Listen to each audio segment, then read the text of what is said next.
Pendant 20 ans, mère au foyer, j'ai toujours été passionnée de cuisine. J'étais salarié à mi-temps. Avant de créer Blablacar, j'avais jamais été chef d'entreprise, j'avais été employé dans différentes startups. J'étais cadre dans la grande distribution, donc chez Auchan et Intermarché. Et à 35 ans, j'avais un peu fait le tour et je voulais me lancer dans l'entrepreneuriat et puis tenter une nouvelle aventure.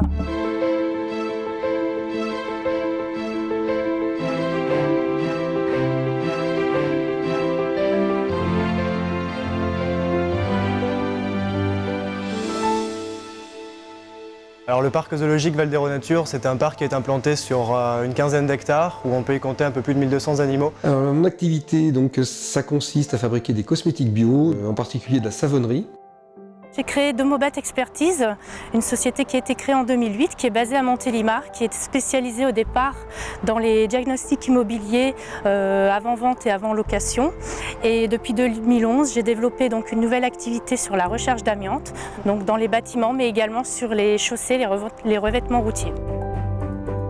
Au fur et à mesure de la création, donc, je cherchais forcément des financements. C'est pas forcément facile de lever des sous. Et puis j'ai eu connaissance de Scientipol Initiative. Je suis passé en commission où il y avait des responsables de banque, des chefs d'entreprise, des commissaires aux comptes, tout cet ensemble de personnes qui avaient de l'expérience dans le service. Ça nous permet de rencontrer plein de professionnels, des assureurs, des banquiers, des gens du métier ou d'autres entrepreneurs qui ne vous connaissent pas du tout à titre personnel et qui du coup émettent un avis d'un point de vue extérieur et objectif sur votre création. Pour moi, c'était une victoire parce qu'on passe devant un comité d'agrément avec des corps du métier et qui jugent la viabilité de votre projet. Ça permet de se décaler un peu, de mettre un pas de côté, de voir le projet différemment et là aussi de repartir finalement sur de bonnes bases et puis avec plus d'énergie et le moral. Je pense qu'effectivement, ce que les gens souhaitaient, c'était vraiment s'assurer que ce soit viable et donc ils ont appuyé sur les points qui étaient peut-être les plus fragiles ou les plus douteux. Ces personnes-là ont cru en notre projet. Donc nous, voilà, on était très motivés, mais on avait des doutes aussi et du coup ça nous a confortés et ça nous a boostés. Et cela a participé à ma détermination dans la mise en place du service. Au démarrage du projet, c'est important de trouver des gens qui croient dans le projet et c'est vrai que pour nous, ça a été quand même assez déterminant en termes de confiance et en termes de perspective d'avoir un acteur comme Scientipol Initiative qui croyait dans notre projet, qui nous a prêté de l'argent. Après 3 dossiers bancaires rejetés, on a tendance à perdre un petit peu confiance en soi et le fait de passer devant le comité d'initiative Armor et qu'on nous annonce qu'à unanimité tout le monde croit en notre projet, forcément ça redonne confiance, ça rebooste. On voit vraiment leur enthousiasme de vouloir nous accompagner. Ça nous a réconfortés et ça m'a surtout aidé à y croire encore un peu plus. On n'est pas venu avec un business plan, on est venu avec un projet. On est venu avec des objectifs, avec une envie. Et c'est eux qui nous ont aidés à construire le business plan, en fait. Parce que nous, on n'est pas chef d'entreprise. Suite à la mise en place, à la rencontre avec l'initiative Pleine Commune, 2 mois après, je suis passé en commission où j'ai obtenu un financement de 5 000.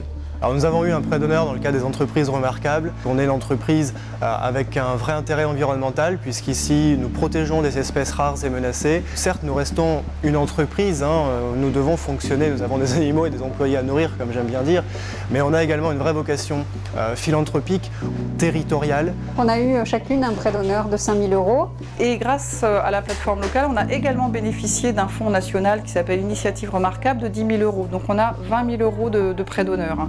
Et en fait, ce qui est aussi très agréable, c'est que c'est de l'argent qui est déboursé très vite. Pour pouvoir constituer une partie du capital de la société, ça nous a beaucoup aidé. Sans Initiative Béziers-Ouest-Hérault, on aurait sans aucun doute mis 5 ans de plus pour créer ce parc. Initiative Armor nous a aidé énormément à faire pression un petit peu pour que les banques réagissent, nous répondent. Sans Initiative Armor, clairement, on n'aurait pas eu de financement bancaire. Le banquier nous prend beaucoup plus au sérieux quand on a en amont un prêt d'honneur et un passage en comité d'agrément, un projet qui a déjà été validé. C'était déterminant, ça m'a permis d'investir au moment où j'en avais besoin au début de la société. De rencontrer également par le biais de la plateforme d'autres créateurs qui sont dans cette même situation. Moi, ça m'a énormément apporté. Comme c'est une structure qui est implanté, ou du moins qui est connu et reconnu par les différents organismes locaux. Finalement, ça permet d'avoir directement les bonnes portes auxquelles il faut aller taper pour pouvoir avancer.